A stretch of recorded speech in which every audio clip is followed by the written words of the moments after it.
اللہ تعالیٰ صاف رہنے والے بندے کو پسند فرماتے ہیں۔ اور چوتھا، ہم اپنے کپڑوں کو بھی صاف رکھیں۔ ایسا نہ ہو کہ گندے کپڑے ہوں اور آدمی کو احساس ہی نہ ہو، تو کپڑے روزانہ صاف ستھرے پہننا اور ان کو صاف رکھنے کی کوشش کرنا یہ عادت ہونی چاہیے۔ اور پھر اپنے گھر کو بھی صاف رکھیں۔ ہم نے دیکھا ہے کہ کتا ایک جانور ہے، جب بیٹھنے لگتا ہے تو اپنی دم ہلا کے اس جگہ کو صاف کر لیتا ہے۔ تو اگر ایک جانور بیٹھتے ہوئے اس جگہ کو صاف کرتا ہے تو انسان ہے، تو گھر بھی صاف رہنا چاہیے۔ اور 5، ہمارے معاملات بھی صاف ہونے چاہیے۔ لین دین دوسروں کے ساتھ جو ہمارا معاملہ ہے یہ سب صاف ہونے چاہیے، ان میں درمیان میں کہیں کھوٹ نہیں ہونا چاہیے۔ تو ہمارا کام ہے ان 5 چیزوں کو صاف رکھنا۔ ان میں سے آج چونکہ گھر کے بارے میں بات ہے اور یہ عورتوں کا فیلڈ ہے، یقینی بات ہے کہ عورتیں اس معاملے میں ہم سے بہت زیادہ جانتی ہیں، لیکن چند باتیں جو عورتوں کے لیے فائدہ مند ہوں گی وہ آج بیان کر دی جاتی ہیں۔ بعض عورتیں محسوس کریں گی کہ یہ بھی کوئی ٹاپک ہے اصلاح کا کہ گھر کو کیسے صاف رکھا جائے۔ دیکھیں، اللہ کے پیارے حبیب صلی اللہ علیہ وسلم نے ہمیں نہانا سکھایا، واش روم میں جانا سکھایا، حتیٰ کہ تھوک پھینکنا سکھایا۔ اب تھوک پھینکنا کون سا کام نظر آتا ہے، مگر اللہ کے حبیب صلی اللہ علیہ وسلم نے اس لیول پر جا کر ہمیں سکھایا کہ یہ کام کیسے کرنا ہے۔ ہم تم احسان مند ہیں نبی علیہ السلام کے، اگر وہ نہ سکھاتے تو ہمیں تو تھوک پھینکنا بھی نہ آتا۔ تو جب تربیت کرنی ہوتی ہے تو پھر ڈیٹیل میں جا کے بات کرنی ہوتی ہے۔ پہلی بات جس میں اکثر عورتیں غلطی کرتی ہیں کہ بچوں پر شاؤٹ کرنا، چلڈرن مینجمنٹ گھر میں، یہ اچھی عادت نہیں ہوتی۔ ہمیشہ بچوں کو آلٹرنیٹیوز دیں۔ مثلا بچے فٹ بال کھیل رہے ہیں اور کمرے کی چیزوں کو توڑ پھوڑ کر رہے ہیں، تو ان کو آلٹرنیٹیو دیں کہ بچوں یہاں کھیلنے کی بجائے باہر کھیل لو، ہال میں کھیل لو، کوئی دوسری جگہ بتا دیں۔ یہ مت کہیں کہ مت کھیلو۔ بچوں کو کہیں گے مت کھیلو تو وہ اس کو تسلیم نہیں کریں گے، کیونکہ کھیلنے کے موڈ میں ہوتے ہیں۔ ان کو آلٹرنیٹیو دیں ہمیشہ۔ اگر بچے فرض کرو لیپ ٹاپ پر بیٹھے ہیں، کارٹون دیکھ رہے ہیں اور آواز بلند کی ہوئی ہے اور آپ روکنا چاہتی ہیں، تو آپ ان کو اس کی جگہ کوئی سٹوری بک دیں، کوئی اور اچھی چیز دیں، یا کوئی پزل دیں جس کو وہ جوڑیں، یا وہ کھلونا دیں جو وہ خوش ہو کے کھیلتے ہیں۔ تو اس نقطے کو بہت اہم سمجھیں کہ مدر کو اپنے بچوں کو پتہ ہونا چاہیے کہ یہ کیا کیا چیز دلچسپی سے کھیلتے ہیں، اور اس کے پاس اس کی ایک بیک اپ لائن ہونی چاہیے۔ پلان 1 کیا ہے، پلان 2 کیا ہے، پلان 3 کیا ہے۔ اگر بچہ یہ چیز نہیں کھیلنا چاہتا تو یہ بتا دیں، یہ نہیں کھیلنا چاہتا تو یہ بتا دیں۔ اگر لڑکی ہے تو اس کو کہیں کہ اچھا آؤ میرے ساتھ مل کے ہوم کیک بناتے ہیں۔ تو بچیاں ایسے کاموں میں لگ کے وہ کام چھوڑ دیتی ہیں جس کو وہ کر رہی ہوتی ہیں۔ تو نقطے کی بات یہ ہے کہ بچوں کو ہمیشہ آلٹرنیٹیوز دیں، صرف ان کو نو نہ کہیں، سکریمنگ نہ کریں، ان پر بلیمنگ نہ کریں۔ تم تو سنتی نہیں ہو، تم میری بات مانتی نہیں ہو۔ یہ چیزیں سن کے بچے الٹا حیران ہو جاتے ہیں کہ امی یہ کہہ کیوں رہی ہے۔ تو ان کو آلٹرنیٹیو دیا کریں۔ بچے اس سے زیادہ جلدی ریسپونڈ کرتے ہیں کہ بیٹا یہ کھیلنے کی بجائے تم یہ کھیل لو، تو وہ ماں کی بات کو فوراً مان لیتے ہیں۔ گھر کے کاموں میں بعض عورتوں نے اپنی ویکلی لسٹ بنائی ہوتی ہے کہ اس ویک میں نے 20 کام کرنے ہیں۔ تو بھائی ویک میں 20 کام کرنے کی بجائے روزانہ کی 3 کاموں کی لسٹ بنا لیں، وہ زیادہ بہتر ہے۔ اتنے کاموں کی لسٹ بنائیں جو ڈویبل ہو اور ڈیلی آپ کر بھی سکیں۔ بچے باہر جائیں، دوستوں میں جائیں، جب واپس آئیں تو ان سے ضرور پوچھیں کہ تم نے کیا کیا، کیا باتیں کی۔ یہ انفارمیشن کا ان سے لینا اپ فرنٹ یہ بہت ضروری ہوتا ہے۔ بچے خود نہیں بتائیں گے، ان کو اگر کوئی ربش انفارمیشن ملی ہے تو وہ سہمے رہیں گے، خاموش رہیں گے، حیران رہیں گے۔ یہ ماں کا مسئلہ ہے کہ اس کی ایگل آئی ہونی چاہیے، تاکہ وہ بچے سے فوراً پوچھے کہ بچوں بتاؤ تم کیا کھیلے، تم نے کیا باتیں کی، تمہیں دوستوں نے کیا کہا۔ تو بچے اپنی ہر بات کو سچ سچ بتا دیتے ہیں۔ جو گھر کے اخراجات ہوں ان کا اسی طرح حساب رکھنا چاہیے عورت کو، جیسے کوئی ڈپارٹمنٹل بجٹ کا حساب اکاؤنٹس برانچ والے رکھتے ہیں۔ پھر اپنے بچوں پر آپ ایسا تعلق رکھیں کہ وہ آپ کو ٹرسٹ وردی سمجھیں، ٹرسٹ کریں آپ کے اوپر۔ سیکنڈ پوائنٹ کہ ہم اپنے گھر کو کیسے آرگنائز کریں۔ سب سے پہلی بات، گیٹ ریڈ آف میس، یعنی کلوٹر جو ہوتا ہے نا، کہ ادھر میس پڑا ہے، ادھر فالتو چیزیں پڑی ہیں، سب سے پہلے ان چیزوں کو آپ ڈسپوز آف کرنے کی کوشش کریں. ہر کمرے کی انوینٹری بنائیں کہ کون سی چیزیں ہیں جو کمرے میں ہیں اور ہم ان کو استعمال نہیں کرتے، اور ان چیزوں کو ڈسپوز آف کریں. آپ بے شک چیریٹی میں دے دیں یا کسی کو استعمال کے لیے دے دیں، مگر ان چیزوں سے آپ اپنی جان چھڑا لیں جن کو آپ استعمال ہی نہیں کرتی. پھر جو سٹوریج ہوتا ہے اس کو سارٹ آؤٹ کرتی رہیں. کوشش کریں کہ اگر ٹرانسپیرنٹ پلاسٹک ٹب مل جائیں تو وہ بہت اچھے ہوتے ہیں کہ باہر سے ہی نظر آ جاتا ہے کہ اس کے اندر کیا چیز ہے. اس کے اندر ٹوائز ہیں، کپڑے ہیں یا اس کے اندر کوئی اور چیز ہے. پھر ان کے اوپر لیبل لگانے کی عادت ڈالیں. عورتیں جب چیز رکھتی ہیں تو یہ سمجھتی ہیں کہ ہاں مجھے یاد ہے اس میں نے کیا رکھا تھا، مگر جب انہوں نے ڈھونڈنی ہوتی ہے اس وقت یاد نہیں ہوتا. پھر ایک ایک چیز کو نکال کے دیکھنا پڑتا ہے فلاں چیز کہاں تھی. اس کا بہتر طریقہ یہ ہے کہ اگر ہر ٹب کے اوپر ایک لیبل لگا دیا جائے اور چیز رکھتے ہوئے ڈیٹ لکھ دی جائے اور بتا دیا جائے کہ اس میں یہ چیز رکھی تھی، تو چیزوں کا ڈھونڈنا نسبتاً آسان ہوتا ہے. اگر کتابیں ہیں گھر میں تو ان کو بھی بک شیلف کے اندر رکھنا چاہیے اس آرڈر میں کہ وہ اپنی اپنی جگہ پر سیٹ ہوں. سٹوریج شیلف کے لیے انسان کو اگر کچھ پیسے خرچ بھی کرنے پڑے تو کر دینا چاہیے تاکہ چیزوں کو اچھی طرح ہم سٹور کر لیں. میگزینز کو سٹور کرنا، رسائل جو آتے ہیں دینی ان کو سٹور کرنا، فائلوں کو سٹور کرنا، اسٹیشنری کو سٹور کرنا، یہ اہم چیز ہے. اسی طرح کچن کی سپیس کو بھی فالتو چیزوں سے خالی کر لینا چاہیے. اپنے آپ سے 3 کوسچن پوچھا کریں. وچ آئٹمز آر یوزڈ ریگولرلی، کہ کون سے وہ آئٹم ہیں جو ریگولرلی استعمال ہوتے ہیں. دوسرا question, do I need storage space for cook books. اور تیسرا، what appliances are used often. تو جو چیزیں استعمال ہی نہیں ہوتی ویسے ہی پڑی ہوئی ہیں ان کو خام خواہ اسٹور کر کے رکھنے کا کیا فائدہ. اسی طرح گھر کے جو ڈرائر ہیں ان کو دیکھیں اور ان میں جو چیزیں ہیں ان کو نکال کے چیک کریں کہ کون سے پاٹس اور پینز ہیں جو استعمال ہی نہیں ہوتے. ایسے ڈھکنے جو میچ نہیں کرتے اب اور رکھے ہوئے ہیں ان کو ڈسپوز آف کر دینا چاہیے. جو ڈرائی اسٹیپل فوڈ ہوتا ہے جیسے آٹا ہے، رائس ہیں، ان کو سی تھرو سٹوریج باکسز میں رکھنا چاہیے. اس کے 2 فائدے ہیں، ایک تو سٹور ہو جائیں گے اور دوسرا ان کی جو منیمم لمٹ ہے، لیول ہے، اس کا بھی جلدی پتہ چل جائے گا، اس کو سپاٹ کرنا آسان ہوگا. چاول ختم ہو رہے ہیں، کم ہو رہے ہیں. ایک شیلف ایسی بنائیں کچن میں کہ جس میں ایوری ڈے آئٹم رکھیں، مثلا سالٹ ہے، پیپر ہے، اسپائسز ہیں، جو روزانہ استعمال کی چیزیں ہیں وہ اس کے اندر رکھی جائیں. پتہ ہو سب کو کہ یہ اس ڈرائر میں ہوتی ہیں، ورنہ کئی مرتبہ کھانا بناتے ہوئے سالٹ نہیں ملتا، کئی دفعہ پیپر نہیں ملتی تو مشکل پیش آتی ہے. جو کچن کی اپلائنسز ہیں ان کو انسٹال اس طرح سے کروائیں کہ جو ڈیلی یوز کی اور فریکوینٹ یوز کی اپلائنسز ہیں ان کو اپنے اوون کے قریب کروائیں اور جو کم استعمال ہوتی ہیں ان کو ذرا دور کروائیں تاکہ جو چیز زیادہ استعمال ہوتی ہے وہ قریب ہونی چاہیے. جو کمروں کے کپ بورڈ اور ڈرائرز ہیں ان کو بھی آپ چیک کریں کہ ان میں کون سی چیزیں فالتو پڑی ہوئی ہیں. اپنے گھر میں 2 بیگ بنائیں، ایک بیگ ہو تھرو اوے آئٹمز کا اور ایک بیگ ہونا چاہیے گیو اوے آئٹمز کا، یعنی وہ بیگ جس میں آپ چیزیں ڈالیں جو لوگوں کو دے دینی ہیں. ضرورت مند لوگ ان کو لے کے خوش ہو جاتے ہیں. اور کچھ ایسی چاہیے، واٹر بل کی فائل ہونی چاہیے، جو وارنٹیز ہیں مختلف اکوپمنٹس کی ان کی فائل الگ ہونی چاہیے، اور جو بینکس کے ساتھ ڈاکومنٹس ہیں ان کی فائل الگ ہونی چاہیے. یہ آفس ہر عورت کو اپنے گھر کے اندر ارینج کرنا چاہیے. اب نیکسٹ ہے کھانے کے متعلق، تو میک اے مینیو پلانر. آپ ہفتے کا ایک پلان بنائیں کہ میں نے ہفتے کے دن کیا کوک کرنا ہے، سنڈے کو کیا کرنا ہے، منڈے کو کیا. اپنی مصروفیت کو سامنے رکھ کے اس کو بنائیں. جس دن آپ کے دوسرے کام زیادہ ہیں اس دن آپ کوکنگ کو کم کریں، اور جس دن آپ فارغ ہیں اس دن آپ 1-2 ایڈیشنل ڈشز بھی بنا سکتی ہیں. لیکن اگر پہلے سے پلان بنایا ہو تو گروسری کرنا بھی آسان ہوتا ہے اور کوکنگ بھی وقت پہ کرنا آسان ہوتا ہے.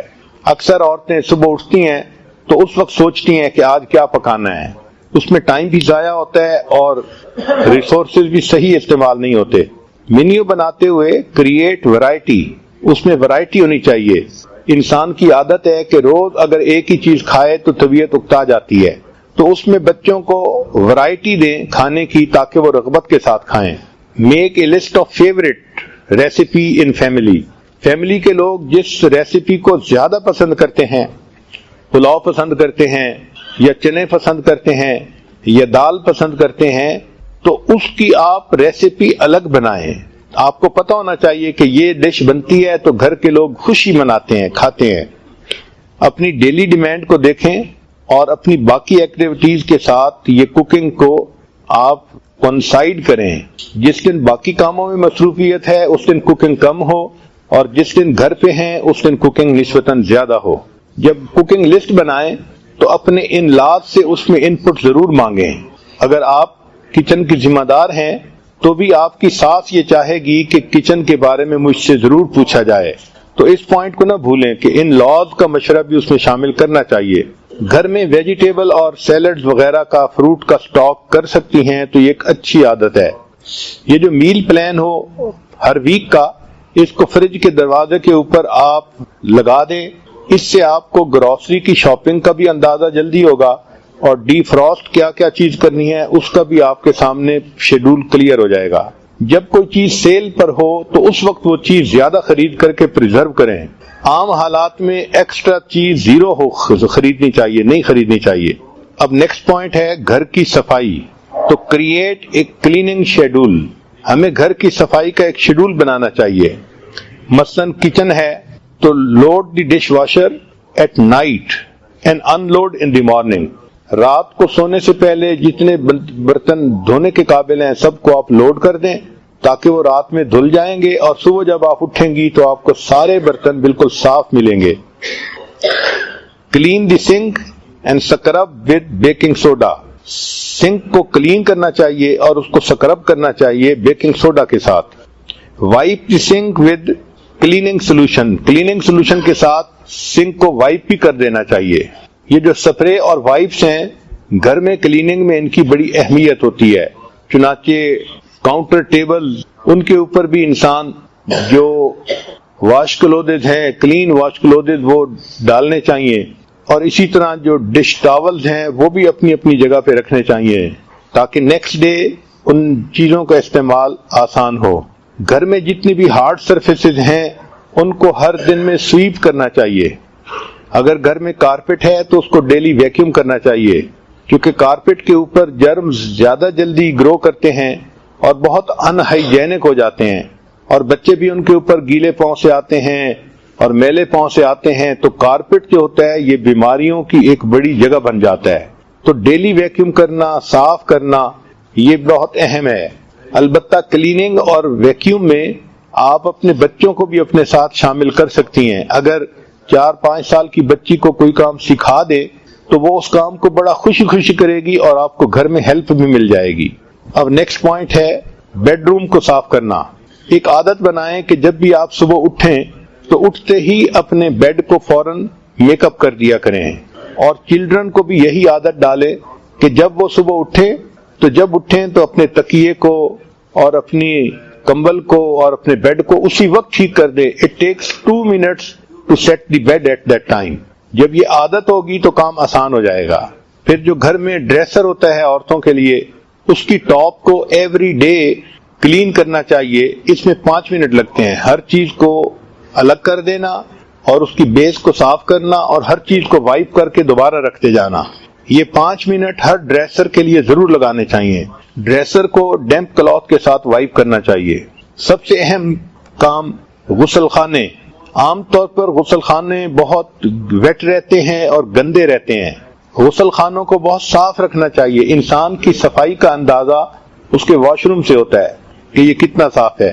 اسی طرح مدارس میں اگر کوئی بندہ جائے تو مدارس کی صفائی کا اندازہ وہاں کے واش روم سے ہوتا ہے.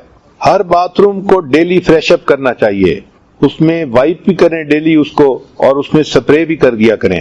جب انسان شاور لے تو چاہیے کہ اس کے بعد واش روم کو دوبارہ ڈرائی کروا دینا چاہیے، اور پھر اس میں جو روم فریشنر ہے وہ بھی استعمال کرنا چاہیے. یہ روم فریشنر دیکھنے میں اتنا اہم نظر نہیں آتا، مگر اس کا ایفیکٹ بہت ہوتا ہے لوگوں کی طبیعتوں کے اوپر۔ ڈرٹی کلوتھز کو واش روم سے پک کرنا، اس میں سستی نہیں کرنی چاہیے، اور ان کو باسکٹ میں جیسے ہی ڈالیں یوز کرنے والے تو باسکٹ سے لے کے اس کو لانڈری روم میں پہنچا دینا چاہیے۔ ٹوائلٹ کلینر عورتیں کئی مرتبہ سٹور کے اندر سٹور کر لیتی ہیں اور وقت پہ وہ ملتا بھی نہیں ہے، اس کو ٹوائلٹ کے اندر ہی سٹور کرنا چاہیے۔ شاور کلینر ہے تو شاور کلینر بھی ٹوائلٹ میں سٹور کر لینا چاہیے۔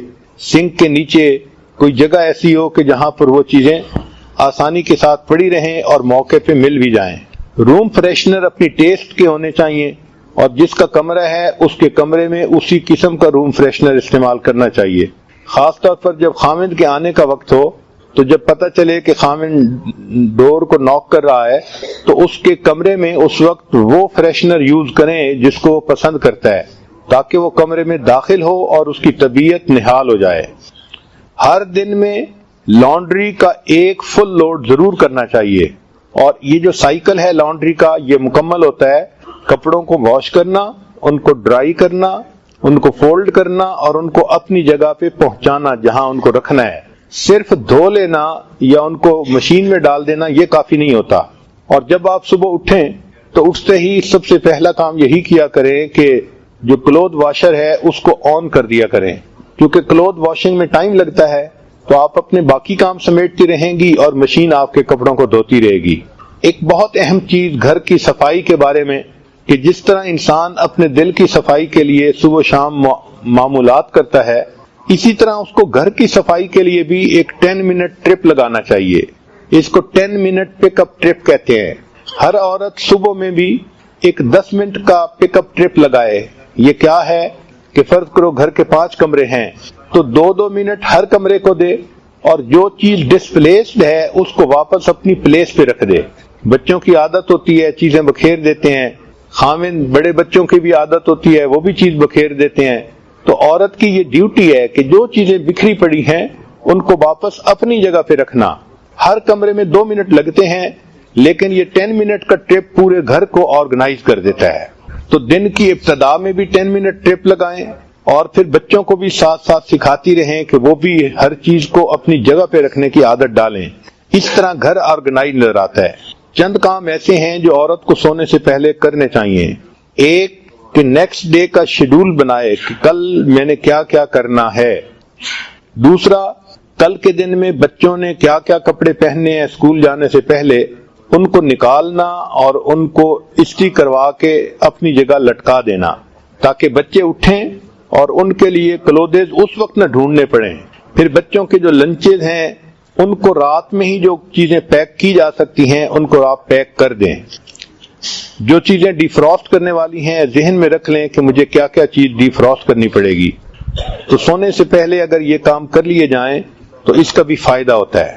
خاص طور پر خامن نے اگلے دن بزنس پہ جاتے ہوئے، دفتر میں جاتے ہوئے کیا کپڑے پہننے ہیں وہ رات کو تیار کر کے عورت کو سونا چاہیے۔ بہت سارے گھروں میں اسی بات پہ جھگڑے ہوتے ہیں کہ خامن دفتر جانا چاہتے ہیں اور اس کے کپڑے استری نہیں ہوتے یا تیار نہیں ہوتے، تو عورت ان کو پہلے ہی تیار کر لے۔ پھر نیکسٹ پوائنٹ ہے اپنے فریج کو کلین کرنا۔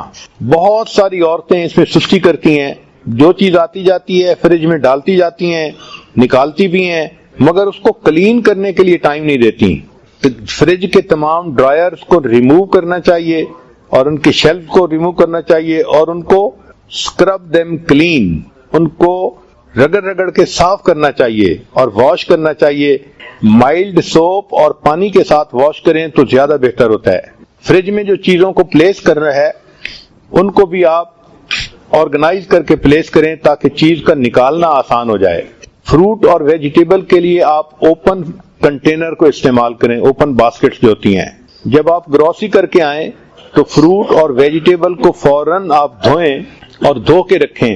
اگر آپ اسی طرح اس کو رکھ دیں گی تو بچے کسی وقت بھی کسی فروٹ کو کھاتے ہیں تو ان کلین فروٹ کو کھانے سے نقصان ہوتا ہے۔ اور ویسے بھی یہ بات ذہن میں رکھیں کہ آج کل کے زمانے میں زیادہ پروڈکشن لینے کے لیے بہت سارے سپرے کیے جاتے ہیں ویجیٹیبلز کے اوپر اور فروٹ کے اوپر، اور وہ جو سپرے ہوتے ہیں وہ پوائزنس ہوتے ہیں۔ اگر اس چیز کو اچھی طرح واش نہ کیا جائے تو اس کے کنٹینٹس بچوں کے جسم میں جا کے ان کو بیمار کر دیتے ہیں۔ اس لیے فروٹ اور ویجیٹیبل کو گھر میں لاتے ہی فوراً دھو کے رکھنا یہ انتہائی اہم ہے۔ اگر آپ اسٹرابیری گھر میں لے کے آئی ہیں تو اس کو ونیگر پانی کے ساتھ دھوئیں تو اس کی جو فریشنس کی لائف ہے وہ لانگر ہو جاتی ہے۔ پھر چیز کے لیے اور مختلف چیزوں کے لیے الگ الگ کنٹینر ہونے چاہیے، اس سے چیزوں کا استعمال آسان ہو جاتا ہے۔ گھر کی صفائی کے بارے میں یہ کچھ بنیادی باتیں تھیں۔ اب آپ کو گھر کی صفائی میں ہسبینڈ کا کیا رول ہوتا ہے یہ بھی بتا دیا جائے۔ Husband is that person who takes out the garbage and gives the impression that he just cleaned the whole house۔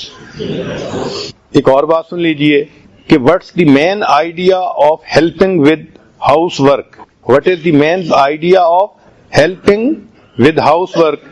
Lifting his legs so that you can vacuum۔ مرد اگر یہ بھی دو کام کر دیں تو بڑی بات ہے۔ اس لیے عورت کو چاہیے کہ وہ جو مرد کی پرسنل چیزیں ہیں ان کا بھی خود خیال رکھے۔ مثلا مرد کی گاڑی کا صاف رکھوانا، اس پر عورت کو نظر رکھنی چاہیے۔ جن گھروں میں سروینٹس نہیں ہوتے وہ انجینئر اور ڈاکٹر کی کبھی گاڑی دیکھیں تو آپ حیران ہو جائیں گی، وہ آپ کو سٹوریج زیادہ نظر آئے گی گاڑی کی بجائے۔ انجینئر کے گاڑی میں ہر جگہ کاغذ بکھرے پڑے ہوں گے، فائلیں پڑی ہوں گی، مٹی پڑی ہوگی، اور وہ صاحب بس اپنی ڈرائیونگ سیٹ کے اوپر بیٹھ کے گاڑی کو چلائیں گے اور باقی ان کو کسی چیز کا خیال نہیں ہوگا۔ ہم نے دیکھا ہے کہ ڈاکٹروں کا بھی یہی حال اور انجینئر کا بھی یہی حال۔ ان کی ان چیزوں کو صاف رکھوانا یہ بھی عورت کی ذمہ داری۔ مرد کے جوتے کو صاف رکھوانا یہ بھی عورت کی ذمہ داری۔ چنانچہ اس نے دفتر میں اگر بند جوتے پہننے ہیں تو ان کو پالش کروانا، ان کو وقت پہ سیٹ کر رکھنا یہ ذمہ داری ہے۔ بلکہ جاپان میں تو ایک عادت ہے کہ وہاں عورت خاوند کو جوتے پہناتی بھی خود ہے اور واپسی پہ جوتے اتارتی بھی خود ہے۔ گھر کے باقی کاموں میں وہ میڈ کی ہیلپ لے لے گی، لیکن جتنی بھی مصروف ہوگی اس کو وہ اپنے لیے ریسپیکٹ سمجھتی ہے کہ جی میں وائف ہوں، یہ میرا رائٹ ہے۔ چنانچہ جب خاوند جانے لگتا ہے تو اس کے پاؤں میں جوتا وہ خود پہناتی ہے، اور جب خاوند گھر آتا ہے تو اس کے پاؤں سے جوتا خود نکالتی ہے۔ اس سوسائٹی میں اس کو ایک ریسپیکٹ کی چیز سمجھی جاتی ہے۔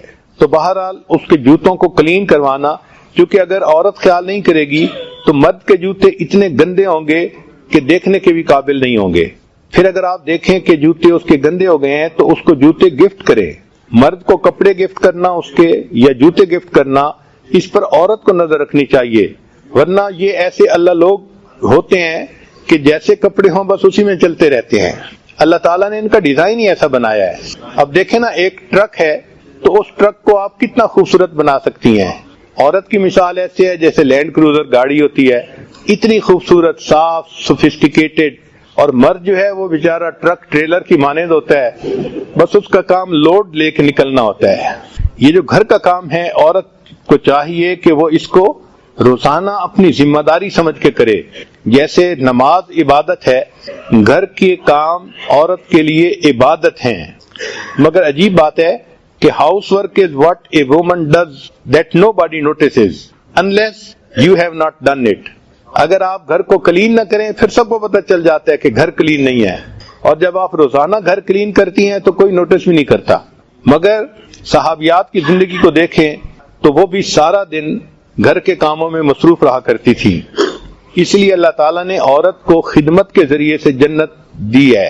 حدیث مبارکہ میں ہے کہ سیدہ فاطمہ الزہرا رضی اللہ تعالیٰ عنہا جو خاتون جنت تھیں، وہ سارا دن اپنے گھر کے کام میں مصروف رہتی تھیں، اپنے ہاتھ سے روٹی پکاتی تھیں، برتن دھوتی تھیں۔ ان کے ہاتھوں میں گٹے پڑ گئے تھے، یعنی ہاتھ میں سخت جگہیں بن گئی تھیں محنت کرنے کی وجہ سے۔ سیدہ عائشہ صدیقہ رضی اللہ تعالیٰ عنہا جو ام المومنین ہیں، نبی علیہ الصلوۃ والسلام کی لاڈلی تھیں، مگر وہ اپنے گھر میں چکی خود پیستی تھیں اور گندم کا آٹا خود بناتی تھیں۔ سیدہ صفیہ رضی اللہ تعالیٰ عنہا ام المومنین ہیں، تمام امہات میں سب سے زیادہ بیسٹ کوکنگ ان کی تھی۔ ان کے پکے ہوئے کھانے بہت خوش ذائقہ ہوتے تھے اور نبی علیہ الصلوۃ والسلام بھی ان کو کھا کے خوشی کا اظہار فرماتے تھے۔ سیدنا صدیقہ عنہ کی بڑی صاحبزادی سیدہ اسماء رضی اللہ تعالیٰ عنہا، ان کے واقعات بھی بہت سارے کتابوں میں لکھے ہیں۔ گھر کے سارے کام کرتی تھیں، اور ان کے خاوند نے کچھ جانور یعنی اونٹ وغیرہ پالے ہوئے تھے، ان جانوروں کو بھی چارہ وہ ڈالتی تھیں، اور کئی مرتبہ اور کوئی کھانے کی چیز نہ ہوتی تو کھجور کی گٹھلیوں کو پیس کر ان جانوروں کو کھلایا کرتی تھیں۔ ہمیں تو یہ بات آج تک سمجھ نہیں آ رہی کہ کھجور کی گٹھلی کو پیسنا اتنا مشکل کام ہے کہ کوئی حد نہیں۔ وہ عورت ہو کہ کیسے ان کو کوٹ لیتی تھیں اور جانوروں کو کھلاتی تھیں۔ تو یہ صحابیات جو امت کی بہترین عورتیں تھیں، یہ گھروں کے اپنے سارے کام اپنے ہاتھوں سے کرتی تھیں اور یہ ان کے لیے عبادت لکھا جاتا تھا۔ چنانچہ عورت گھر کی صفائی کا کام کر رہی ہو تو یوں دعا کرے کہ اللہ، ظاہر کو تو آپ نے مجھے یہ ڈیوٹی دی، میں اس گھر کو صاف کر رہی ہوں، اب اس کی صفائی کے بدلے آپ میرے دل کو بھی صاف کر دیجئے۔ چنانچہ فقط کارپٹ کو ویکیوم کلین نہیں کرنا بلکہ اپنے دل سے بھی گناہوں کے اثرات کو کلین کرنا ہے توبہ اور استغفار کے ذریعے سے۔ تو جب بھی گھر کی صفائی کریں استغفار زیادہ کریں۔ ہمارے مشائخ نے لکھا ہے کہ موقع کے مناسب جو دعا مانگی جائے وہ جلدی قبول ہوتی ہے۔ جیسے ہی آپ نے گھر کی صفائی شروع کی، اب استغفار کے ذریعے اپنے دل کی صفائی کی دعا بھی مانگیں تو اللہ تعالیٰ دلوں کو بھی صاف فرما دیں گے۔ چنانچہ بہت ساری عورتیں ایسی تھیں جو اپنے گھروں کو بھی صاف کرتی تھیں اور پھر مسجد نبوی کو بھی صاف کرتی تھیں۔ چنانچہ ایک ایسی خاتون تھیں کہ جو مسجد نبوی کی صفائی انہوں نے اپنے ذمے لی ہوئی تھی، اپنے ہسبینڈ کے ساتھ آ جاتی تھیں ایک ایسے وقت میں جب مرد نہیں ہوتے تھے اور مسجد کو پورا صاف کر دیتی تھیں۔ اس خاتون کا اتنا احترام تھا کہ نبی علیہ الصلوۃ والسلام نے فرمایا جب وہ بیمار ہو گئیں کہ اگر یہ عورت فوت ہو جائے تو مجھے ضرور بتایا جائے، اس کی نماز جنازہ میں خود پڑھاؤں گا۔ چنانچہ اس کی اس خدمت پر اللہ کے حبیب صلی اللہ علیہ وسلم اتنا خوش تھے کہ نبی علیہ السلام نے خود اس کی نماز جنازہ ادا فرمائی۔ آج تو وہ وقت نہیں ہے کہ عورتیں مسجدوں کی جا کے صفائی کریں، لیکن کم از کم گھر کی صفائی رکھیں۔ گھر کا وہ کمرہ جو نماز پڑھ اکثر دوست احباب ہمارے پاس آتے ہیں تو ان کو یہی پریشانی ہوتی ہے، بچہ بیمار ہے، بیٹی کا رشتہ نہیں آتا، جاب نہیں مل رہی، قرضہ نہیں اتر رہا، مکان نہیں بنا۔ یہ چیزیں زندگی میں ہوتی ہیں ہر ایک کے ساتھ، مگر اس کا یہ مطلب نہیں کہ اب کسی نے کچھ کر دیا ہے، کسی نے کچھ نہیں کیا۔ کوئی ہمیں تکلیف نہیں پہنچا سکتا جب تک کہ اللہ تعالیٰ نہ چاہیں، اور کوئی ہمیں نفع نہیں دے سکتا جب تک کہ اللہ تعالیٰ نہ چاہے۔ نفع اور نقصان اللہ کے اختیار میں ہے، اب وہ ہمارا پروردگار ہے اور ہمیں اس بات سے خوشی ہونی چاہیے۔ حضرت علی نے فرمایا کرتے تھے، اے اللہ، میرے لیے یہی عزت کافی ہے کہ تو میرا پروردگار ہے، میرے لیے یہی عزت کافی ہے کہ تو میرا پروردگار ہے، اور میرے لیے یہی فخر کافی ہے کہ میں تیرا بندہ ہوں۔ ہم اللہ کے بندے ہیں، اس بات پہ ہمیں فخر ہونا چاہیے کہ ہمارا مالک کتنا عظیم ہے، کتنا بڑا ہے۔ چنانچہ حدیث مبارکہ میں دعا آتی ہے کہ نبی علیہ السلام پر جب کوئی پریشانی مصیبت آتی تھی تو آپ صلی اللہ علیہ وسلم ایک دعا مانگتے تھے، یا حی یا قیوم برحمتک استغیث۔ یا حی یا قیوم یہ اللہ تعالیٰ کے اسماء گرامی، تو یا حی یا قیوم برحمتک استغیث، اے اللہ اپنی رحمت کے ساتھ میری مدد فرما۔ جب بندہ اللہ کو مدد کے لیے پکارے گا تو اللہ ضرور مدد فرمائیں گے۔ اب آپ بتائیں، قیامت کے دن ایسا ممکن ہے کہ کوئی بندہ یہ کہے، یا اللہ میں تو آپ کو مدد کے لیے پکارتا رہا، آپ نے تو مجھے کوئی رسپونڈ ہی نہیں کیا؟ اللہ کسی بندے سے یہ نہیں سنیں گے کہ یہ میں نے پکارا تھا اور مجھے تو جواب نہ ملا۔ اللہ تعالیٰ ہے، وہ ضرور رسپونڈ کرتا ہے، ضرور جواب دیتا ہے، ضرور بندے کی مدد فرماتا ہے۔ ہمیں مانگنا نہیں آتا، ہم جو الزام ان کو دیتے تھے قصور اپنا نکل آیا۔ تو اصل بات یہ ہے کہ انسان اللہ کے ساتھ لو لگائے، اللہ بس باقی حوث، اور اللہ کو منائے، اور پھر دیکھے کہ اللہ تعالیٰ اپنے بندے کی مدد کیسے کرتے ہیں، اس کو کیسے عزتوں سے نوازتے ہیں، اس کو کیسے نیک نیک اعمال کی توفیق عطا فرماتے ہیں۔ اور ایک حدیث مبارکہ میں آتا ہے کہ جو بندہ آیت الکرسی رات کو سوتے ہوئے پڑھ لیتا ہے، اللہ تعالیٰ اس کی بھی حفاظت فرماتے ہیں، اس کے گھر والوں کی بھی حفاظت فرماتے ہیں، اور اس کے پڑوسیوں کی بھی حفاظت فرماتے ہیں۔ سبحان اللہ، کیا خوبصورت عمل ہے کہ بندے کی بھی حفاظت ہوتی ہے، اہل و عیال کی بھی، اور قریب کے گھر والوں کی بھی حفاظت ہو جاتی ہے۔ اس لیے اس عمل کو بہت اہتمام سے کرنے کی ضرورت ہے۔ نبی اسلام نے ایک عمل بتایا کہ جو شخص صبح کے وقت 3 مرتبہ بسم اللہ پڑھ لے، بسم اللہ الرحمن الرحیم، بسم اللہ الرحمن الرحیم، اب یہ کتنا چھوٹا سا عمل ہے، جو شخص صبح کے وقت پڑھ لے شام تک کوئی حادثہ یا کوئی اس کو مصیبت نہیں پہنچ سکتی، اور اگر شام کے وقت پڑھ لے گا تو صبح تک اس کو کوئی مصیبت نہیں پہنچے گی۔ یہ کتنا چھوٹا عمل ہے، اپنے گھر میں اپنی بیویوں کو بھی بتائیں، اپنے بچوں کو بھی، اور ان کی عادت بنائیں کہ وہ ہر وقت یہ بسم اللہ کا عمل کرنا شروع کر دیں۔ نبی اسلام نے ارشاد فرمایا، جابر بن عبداللہ رضی اللہ عنہ کی روایت ہے کہ نبی اسلام نے فرمایا کہ جب رات کو سوتے وقت بسم اللہ پڑھ کے دروازے بند کرو، یعنی اپنے دروازے جو گھر کے بند کرنے ہیں نا، عورتیں عام طور پہ بند کرتی ہیں گھر کے دروازے، تو عورتوں کو یہ عمل سکھانا چاہیے کہ وہ گھر کے دروازے بند کرنے سے پہلے بسم اللہ پڑھ لیا کریں، چونکہ جو دروازہ بسم اللہ پڑھ کے بند کیا جاتا ہے شیطان وہ دروازہ نہیں کھول سکتا، شیطان گھر میں داخل نہیں ہو سکتا پھر۔ اور بسم اللہ پڑھ کے اپنے پانی کے مشیزے کا منہ باندھ لیا کرو، اور بسم اللہ پڑھ کے اپنے برتن ڈھانپ لیا کرو، اور اگر ڈھانپنے کے لیے کوئی چیز نہ ملے تو برتن کے اوپر لکڑی رکھ دیا کرو اور بسم اللہ پڑھ لیا کرو، اور بسم اللہ پڑھ کے اپنی لائٹوں کو چراغوں کو بند کر دیا کرو۔ اگر تم بسم اللہ پڑھ کے یہ سارے کام کرو گے تو رات کو کوئی شیطان گھر میں داخل نہیں ہوگا، اس گھر میں کوئی گناہ نہیں ہوگا، اور اس گھر میں کوئی پریشانی نہیں آئے گی۔ آج دیکھیے بسم اللہ نہیں پڑھتے تو ہمارے گھروں میں دن رات گناہ ہو رہے ہوتے ہیں۔ کہ کتابوں میں نے پڑھا ہے یہودیوں کے اندر جادو بہت زیادہ ہے، یعنی وہ جو فرعون کے دربار میں جادوگر اسلام لے آئے تھے، مسلمان ہوئے تھے، موسیٰ علیہ السلام پہ ایمان لے آئے تھے، تو اس سے پتہ چلتا ہے کہ جادوگر قوم میں شامل ہو گئے تھے۔ ویسے بھی سلیمان علیہ السلام کے زمانے میں جنوں سے لوگ جو ہے وہ جادو سیکھتے تھے، تو یہودیوں میں جادو بہت رہا ہے، اور یہ جادو آج تک ہے۔ یہودیوں میں کچھ لوگ ہیں جو اسی پہ زندگی گزارتے ہیں، اور اس کا نام ہے قبالہ۔ جیسے ہمارے دین اسلام میں نا تصوف، کہ کچھ لوگ روحانیت کو بنانے کے لیے پوری زندگی خانقاہوں میں رہتے ہیں، محنت کرتے ہیں، بیعت ہوتے ہیں، تو دین اسلام میں جس کا تصوف ہے یہودیوں میں اس کے مقابلے میں قبالہ ہے، اور قبالہ جادو کو کہتے ہیں، اور یہ جادو مستقل کرتے رہتے ہیں۔ ان کا حال یہ ہے کہ نبی اسلام کے زمانے میں ایک آدمی تھا جو منافق تھا، اس نے نبی اسلام پر بھی جادو کیا تھا، اس نے اور اس کی جو بہنوں نے، اور نبی اسلام پر 6 مہینے اس کا اثر رہا تھا۔ پھر اللہ تعالیٰ نے بتا دیا تو نبی اسلام نے پھر ایک چٹان کے نیچے ان کے بالوں کو دبایا گیا تھا، وہ نکلوائے اور جادو کا اثر ختم ہوا۔ پھر اس کے بعد معوذتین نازل ہوئی اور اللہ تعالیٰ نے ہمیشہ کے لیے جادو کا توڑ عطا فرما دیا۔ اب سوچئے کہ اگر اللہ کے حبیب صلی پر بھی جادو کا اثر ہو سکتا ہے تو بھئی ہم کس کھیت کی گاجر ملی ہیں؟ تو یہ یہودی مستقل جادو کرتے رہتے ہیں۔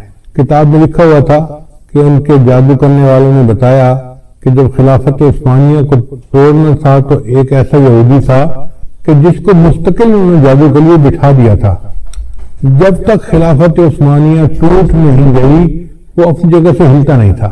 یعنی اس کی مثال ایسے ہے کہ جیسے گشت کے لیے نکلتے ہیں نا تو ایک جماعت کو ذکر کے لیے بٹھا جاتے ہیں، بس جتنی دیر ہم گشت کرتے رہیں گے آپ اللہ اللہ کرتے رہنا، برکت رہے گی۔ یہودیوں کا یہی حال ہے کہ جب کوئی کام کرنا چاہتے ہیں تو کسی کو جادو کے لیے بٹھا دیتے ہیں۔ تو اگر وہ جادو کے لیے اس طرح بٹھا دیتے ہیں اور کرتے رہتے ہیں تو اس وقت جو روحانیت کے میدان میں آگے بڑھنے والے لوگ ہیں ان کے اوپر ذمہ داری عائد ہوتی ہے کہ وہ ان کے جادو کا توڑ کریں، اور ان کے جادو کا توڑ 2 ہی طریقوں سے ممکن ہے۔ ایک تو جو حفاظت کا احتیاط بتایا گیا ہے اپنے اوپر بھی کریں، پوری امت مسلمہ کے مسلمانوں پر کریں، اور دوسرا یہ کہ اپنے معاملات میں یہ چیز شامل کریں کہ معاملات بھی کریں اور 15 منٹ آدھا گھنٹہ ان جادوگروں کے اوپر غائبانہ توجہ بھی ڈالے کہ اللہ ان کے دل میں مسلمانوں کا رعب ڈالے اور ان کے شر سے اللہ مسلمانوں کی حفاظت فرمائے۔ تو اس میں ایک تو امریکہ کا جو صدر ہے اس کو بھی شامل کرے، اسرائیل کا صدر ہے اس کو شامل کرے، انڈیا کا صدر ہے مودی اس کو بھی شامل کریں، اور اس میں سارے اسرائیل کے یہودیوں کو اور ان کے خاص طور پہ جو قبالہ کے جو لوگ ہیں ان کو شامل کریں تاکہ ان کے دلوں پر اللہ تعالیٰ مسلمانوں کا رعب بٹھائے اور ان کے شر سے اللہ تعالیٰ مسلمانوں کی حفاظت فرمائے۔ یہ ایک عمل ایسا تھا جو ابھی میرے علم میں آیا کہ اس کو کرنا ضروری ہے، اس لیے میں نے بتا دیا کہ خدا خاص طور پر اس بات کو سمجھیں اور اس ذمہ داری کو پورا کریں۔ یہ امت لاوارث نہیں ہے، اس کی ذمہ داری روحانیت کے مشائخ کے اوپر ہے۔ ہر سلسلے کے مشائخ کے اوپر ہے، مگر کم از کم ہم تو پورا کریں نا، امید ہے باقی اولیاء کرام اپنی جگہ پہ دعائیں کر رہے ہوں گے، توجہ کر رہے ہوں گے، ہم بھی اس میں شامل ہو جائیں گے تو اللہ تعالیٰ ہمیں ان کے شر سے محفوظ فرمائے اور اسلام کو اللہ تعالیٰ پھر عظمت کے دن عطا فرمائے۔ ابو ایوب انصاری عنہ نے اپنے گھر میں ایک طاق میں کھجوریں رکھی ہوئی تھی۔ وہ فرماتے ہیں کہ میں محسوس کرنے لگا کہ کھجوریں کم ہو جاتی ہیں، تو میں نے ذرا نگرانی کی تو میں نے دیکھا کہ ایک عورت ہے رات کو جو میری کھجوریں چرا رہی ہے۔ میں نے اسے کہا کہ تم کون ہو؟ کہنے لگی میں جن عورت ہوں۔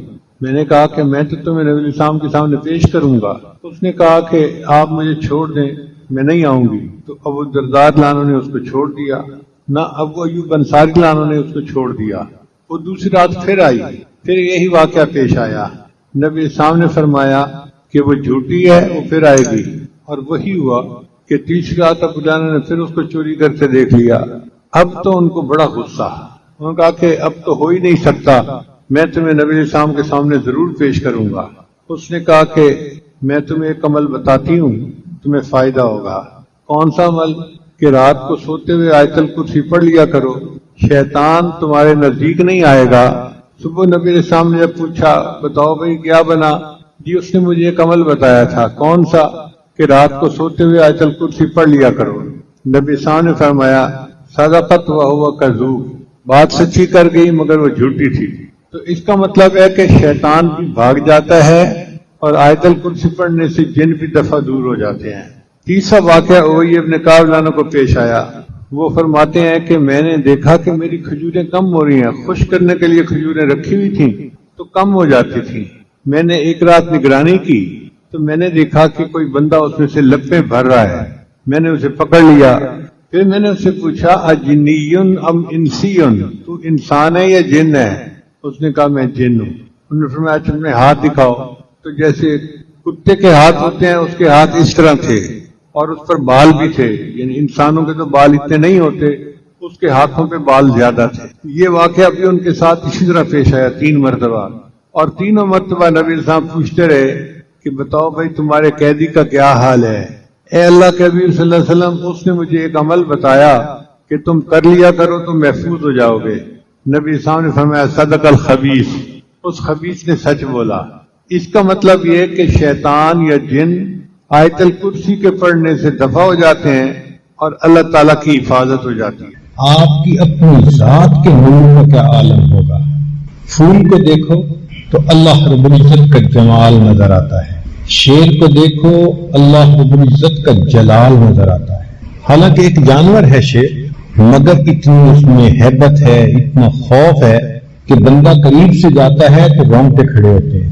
اللہ جس مخلوق کو آپ نے پیدا کیا اس کا جلال اتنا ہے، تو اگر آپ کسی بات پر خفا ہوتے ہوں گے آپ کے جلال کا کیا عالم ہوگا۔ جانوروں کو دیکھیں تو اللہ رب العزت کی فرما برداری کرنے کی سمجھ آ جاتی ہے کہ جس جانور کو اللہ نے جس حیات پر پیدا کیا پوری زندگی اسی پر گزار دیتا ہے۔ تو ارد گرد دیکھیں تو اللہ رب العزت کی قدرت کی نشانیاں نظر آتی ہیں۔ سچی بات تو یہ ہے کہ اللہ رب العزت بہت بڑے ہیں، جتنا ہم سوچتے ہیں اس سے بھی بڑے، اور سوچیں اس سے بھی بڑے، اس سے بھی زیادہ سوچیں اس سے بھی زیادہ بڑے۔ اس کو کہتے ہیں اللہ اکبر، اللہ سب سے بڑے۔ آپ سوچیں کہ اذان میں 4 مرتبہ شروع میں کہا جاتا ہے اللہ اکبر اللہ اکبر اللہ اکبر اللہ اکبر۔ یہ 4 مرتبہ کہنے کی حکمت کیا ہے کہ مخلوق 4 طرح سے عناصر آگ، پانی، ہوا اور مٹی، اسی سے مخلوق بنی۔ تو کچھ مخلوق آگ سے بنی جیسے جن، کچھ ہوا کی مخلوق، کچھ مٹی سے مخلوق، کچھ پانی کی مخلوق۔ تو جب مؤذن اللہ اکبر کہہ رہا ہوتا ہے تو وہ پیغام دیتا ہے کہ آؤ اس پروردگار کی طرف جو آگ اور اس کی مخلوق کی طاقت سے بھی زیادہ طاقت والا ہے، جو مٹی اور اس سے پیدا ہونے والی مخلوق کی طاقتوں سے بھی بڑا طاقت والا ہے، جو پانی اور اس کی مخلوق کی طاقت سے زیادہ بڑی طاقت والا ہے، جو ہوا اور اس کی مخلوق کی طاقتوں سے بھی زیادہ بڑی طاقت. کبھی آپ نے پانی کی طاقت دیکھی؟ اللہ اکبر. سمندر میں اگر کبھی طوفان آ جائے بڑے بڑے جہاز الٹے ہو جاتے ہیں. ایک چھوٹا سا طوفان آیا تھا، ہماری زبان میں اس کو سونامی کہا گیا، لیکن شہروں کے شہر ختم، بلڈنگز ختم، انسانوں کا نام و نشان مٹ گیا. یہ چھوٹا سا طوفان تھا.